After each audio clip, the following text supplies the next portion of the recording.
മലപ്പുറം കൊണ്ടോട്ടിയിൽ സാമ്പത്തിക തർക്കത്തെ തുടർന്ന് സുഹൃത്തിനെ വാഹനമിടിച്ചു കൊലപ്പെടുത്തി. അസം സ്വദേശി അഹദുൽ ഇസ്ലാമാണ് കൊല്ലപ്പെട്ടത്. പ്രതി ഗുൽജാർ ഹുസൈനെ കൊണ്ടോട്ടി പോലീസ് കസ്റ്റഡിയിലെടുത്തു.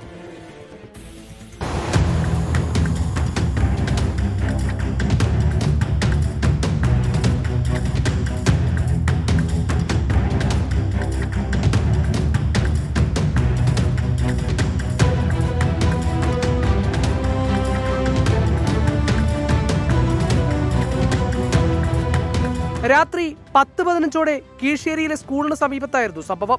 ദീർഘകാലമായി കൊണ്ടോട്ടി കീഴ്ശ്ശേരി മേഖലയിൽ താമസിക്കുന്നവരാണ് അസം സ്വദേശികളായ അഹദുൽ ഇസ്ലാമും ഗുൽജാർ ഹുസൈനും. ഇരുവരും തമ്മിൽ ചീട്ടുകളിയുമായി ബന്ധപ്പെട്ട സാമ്പത്തിക തർക്കം ഉണ്ടായിരുന്നു.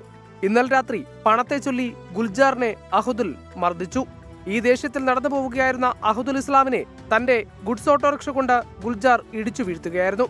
പിന്നീട് ശരീരത്തിലൂടെ വാഹനം കയറ്റിയിറക്കി. ഇരുവരും മദ്യലഹരിയിലായിരുന്നു. രക്ഷപ്പെടാൻ ശ്രമിച്ച പ്രതിയെ പുലർച്ചെയോടെ കൊണ്ടോട്ടി പോലീസ് അരീക്കോട് വാവൂരിൽ നിന്ന് പിടികൂടി. ഇന്നലെ രാത്രി ഏകദേശം 1 മണിയോടുകൂടി തന്നെ പ്രതിയെ നമുക്ക് പിടികൂടാൻ കഴിഞ്ഞിട്ടുണ്ട്. അരീക്കോട് വാവൂർ എന്ന സ്ഥലത്ത് ഇയാളെ ഈ വാഹനവുമായി നമ്മൾ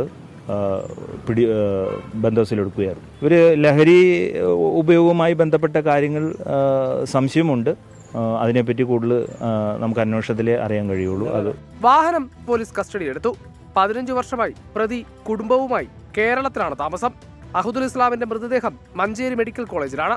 പോസ്റ്റ്മോർട്ടം നടപടികൾക്ക് ശേഷം ബന്ധുക്കൾക്ക് വിട്ടു നൽകും. 24 മലപ്പുറം.